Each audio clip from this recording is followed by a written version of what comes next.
God, I really need a bigger jar, or, you know, to stop adding things to it. That would help too.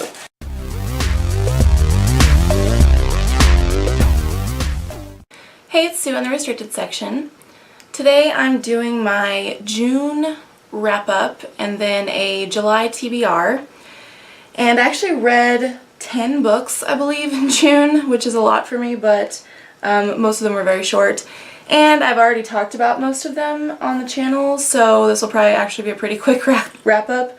The first one I finished is 10th of December by George Saunders. This is a collection of short stories, and it was actually my May TBR jar pick, and I already did a full review of it, which I'll link down below. I had kind of mixed feelings about it, but it's kind of one of those books that the more I thought about it, the more I liked it. So I think I initially gave it 3 stars, but I would bump it up to at least 3.5, maybe even 4 stars now. The next one I finished was my April TBR jar pick, which is The Chrysalids by John Wyndham. And I enjoyed this a lot more than I was even expecting to, and I gave it 4 stars. I definitely want to read some more of his books. Next I read Animal Tales, and this is a collection of short pieces by various authors all about animals, and it's published by Pencil Box Press, which is a micro press here in Springfield.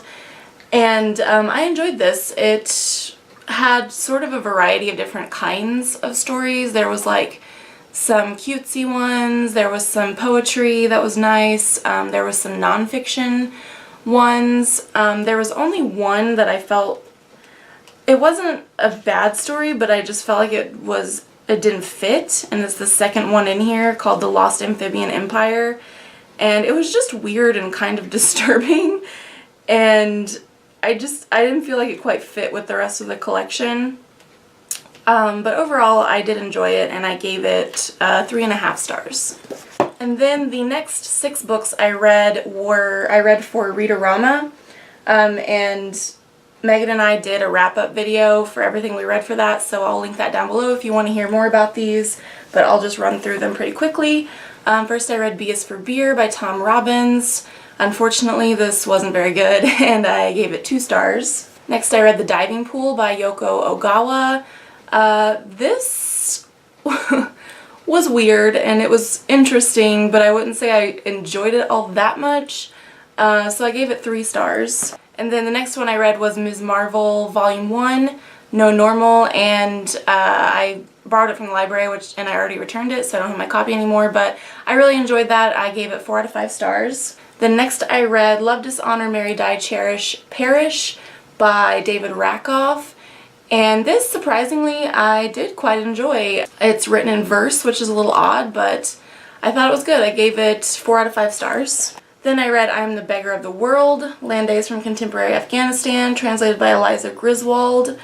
And this was pretty good. I didn't enjoy it as much as I thought I would, but I still liked it, and I gave it 4 out of 5 stars. And then the last one I read for Read-A-Rama was Fight Club by Chuck Palahniuk. And I enjoyed this. I do think it didn't quite live up to the hype for me, but I did like it, and I gave it 4 out of 5 stars. And then the last book I finished in June was Dracula by Bram Stoker. This was pretty good. I will say I honestly didn't like it as much as I thought I would, or as much as I hoped I would, but I did like it. One of my favorite things about this copy in particular is not only the cheesy, fantastic cover that says, "Believe in him and pray he never finds you," but also the person who wrote the foreword for this doesn't seem to be a big fan. And I just thought that was really hilarious. Foreword was written by R.L. Fisher. It says here in one part, he's talking about why Dracula became, you know, so revered, when other works, similar works like Carmilla, not so much, whenever Dracula wasn't really the first vampire novel. But he says, why then did Dracula carve such an indelible imprint on the popular mind while other, perhaps equally imaginative works languish in anonymity? Can the answer perhaps be found in Stoker's unique ability as a wordsmith, his lifelike dialogue, the tangible realism of his descriptive passages, the depth of emotion in which he imbued his characters. Not likely. Technically speaking, Stoker's writing leaves much to be desired. Indeed, many of Stoker's characters, with the decided exception of Count Dracula himself, are somewhat one-dimensional, and draw with no special skill. His dialogue is often stilted, and his descriptive passages are apt to lapse into verbosity and maudlin sentimentality. So, that just cracked me up while I was reading. I was like, why are you writing this intro if you're not even a fan of Bram Stoker, apparently? But I kind of agreed with him in that I don't like all the characters in this book are not well developed at all. I didn't find myself attached to any of them or really caring all that much about them. However, I did still really enjoy the book because I think it was kind of it being written in epistolary form was done really well, and I think that worked really well with the story because it's kind of what's happening. It builds this anticipation because you don't know what's happening in between these letters or diary entries. Also, I feel like you know more than the characters. I don't know if that would have been the case had Dracula, not now been such a well-known story anyway, because, I've seen several of the Dracula movies. I knew the Dracula story before I read this, but I think even reading it, if it was, if you were reading it when it first came out and you didn't know the story, I do think you still kind of know more than the characters do. And I like that. I like that build-up of anticipation of something's going to happen, but the characters maybe don't necessarily know that that's going to happen. So I think that was done really well, and yeah, I think it's a great story. I gave it 4 out of 5 stars, which might have been somewhat generous because it is a story that I love. Like, I loved before I even read the book. Like, I love Dracula movies and just the story of Dracula. I think it's great. But I'll be honest, like, we read this in 3 parts. I didn't even say that, did I? I buddy read this with a few people on Twitter. They were Devin from Indie Insomniac, Sam from Nonfiction Horror, Britt from Brit, and Hannah from The Dyslexic Reader. So I'll link all of those people down below. They're good people. Check them out. I hope I remembered everybody. If not, I'll put the links to other people down below. But anyway, yeah, we read this in 3 parts, and the first 2 parts I really enjoyed, but honestly the last part, I don't know if it was just me and I was distracted by life or something, but I had a real hard time focusing on the last part of this book, and there was times when I wasn't even sure what was going on because my mind would wander while I was reading. So the last part did kind of lose me a little bit. I don't know why, because it was kind of the more action-packed part of the book, but I think I just kind of got a little bit bored with it.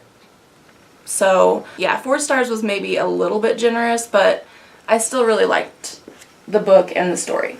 So that's everything that I read in June. So now let's get into my July TBR. You might notice that I didn't finish my June TBR jar pick, which was The Kite Runner by Colette Hassini. I've started it, but I'm barely into it. I think I'm kind of like putting it off because I know that it's gonna make me cry and that terrible things happen in it, so I'm just kind of like, I don't want to do it, but I need to just sit down and read it. I think I'm only like 25 pages in, and I've been trying to read this book for like a week. So I need to read that. This will be the first book I hopefully finish in July. So my book club's pick for this month is The Color of Water, A Black Man's Tribute to His White Mother by James McBride. It says it tells the remarkable story of Ruth McBride Jordan, the 2 good men she married, and the 12 good children she raised. And it says that it addresses racial identity with compassion, insight, and realism. So I've heard pretty good things about it, so I think that'll be a good one. And then I also plan to reread The Hobbit by J.R.R. Tolkien. I'm planning to buddy read this and then hopefully also the Lord of the Rings trilogy with Jessica and Christina over at Game of Tomes, but we're starting with The Hobbit. And I just read this for the first time last year, but I really enjoyed it. I thought it was a great time, so I'm totally down to reread it. And then this is a book that I've been meaning to read forever, so mark my word, I'm going to read it in July. And that's The Handmaid's Tale by Margaret Atwood. I need to do it. I need to read it, and this is Megan's copy that I've had forever, so I need to give it back to her. If the end of July is coming and I still haven't read this book, someone yell at me and say, "Read The Handmaid's Tale, damn it!" Alright, and then I'm gonna go ahead and pick my July TBR jar pick that I can hopefully catch up. So let's pick something. Ooh, this is an old one. This is like one of the first kinds of paper I used. Alright, the Sasquatch Hunter's Almanac. Let me go get that book real quick, since it's not a well-known one, I don't think. Alright, here it is, the Sasquatch Hunter's Almanac by Sharma Shields. I picked this up on a whim at, I think, Barnes & Noble, like, years ago, because I have a weird obsession with Sasquatch and Bigfoot. And so I mostly got this because it has to do with Sasquatch. But let's see, I don't even remember what it's about. It says, 9-year-old Eli Roebuck watches his beloved but discontented mother walk off into the woods with Mr. Krantz, a gigantic hairy stranger who may or may not be Sasquatch. What Eli knows for certain is that his mother went willingly, leaving her only son behind. For the rest of his long life, Eli is obsessed with the hunt for the bizarre creature his mother chose over him. And we watch it affect every relationship he has with his father, with both of his wives, his children, grandchildren, and colleagues. We follow all of the Roebuck family members, witnessing through each of them the painful, isolating effects of Eli's maniacal hunt, and find that each Roebuck is battling a monster of his or her own, literally. The magical world Sharma Shields has created is one of unicorns and lake monsters, ghosts and reincarnations, tricksters and hexes. Utterly original from start to finish, the Sasquatch Hunter's Almanac pushes the boundaries of the imagination, but ultimately proves to be a devastatingly real portrait of the demons that we as human beings all face. So it sounds pretty good. Hopefully it will be. I plan to read that in July.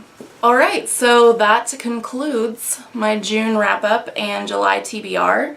If you've read any of these books, let me know your thoughts, and there'll be links below where you can find myself and Megan at other places on the internet. If you haven't subscribed yet, please do, and I'll see you guys next time. Bye!